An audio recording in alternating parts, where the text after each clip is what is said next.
Ipinag-utos ni Pangulong Ferdinand R. Marcos Jr.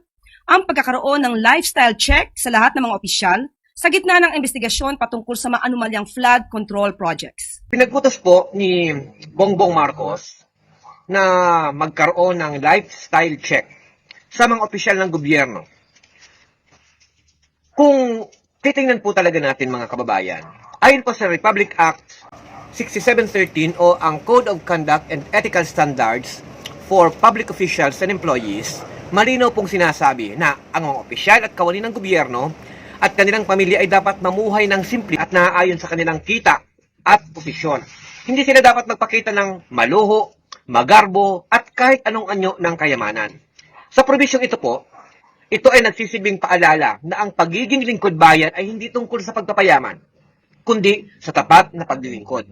Kung ang isang opisyal ay namumuhay ng lampas sa kanyang kinikita, nagkakaroon ng hinala na maaaring galing sa katiwalian at maling paraan ang kanyang yaman. Kita natin ngayon, ang dami na mga lumalabas na mga litrato ng mga anak, kapamilya, ng mga opisyal ng gobyerno na nagpapakita ng karangyaan, ingranding kasiyahan, mararangyang sasakyan, mamahaling mga gamit at mamahaling mga bag. Tungkulin po natin na sila'y dapat maging ehemplo, no, sa mga mamamayan. Tungkulin din natin sila'y kulibatin.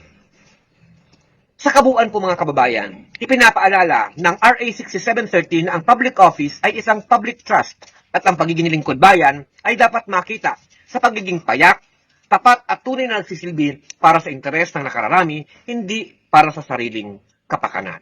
Sa madaling sabi, ang batas na ito ay nagpapaalala na ang serbisyo publiko ay hindi dapat gawing negosyo o paraan ng pagyaman kundi tungkulin para sa bayan.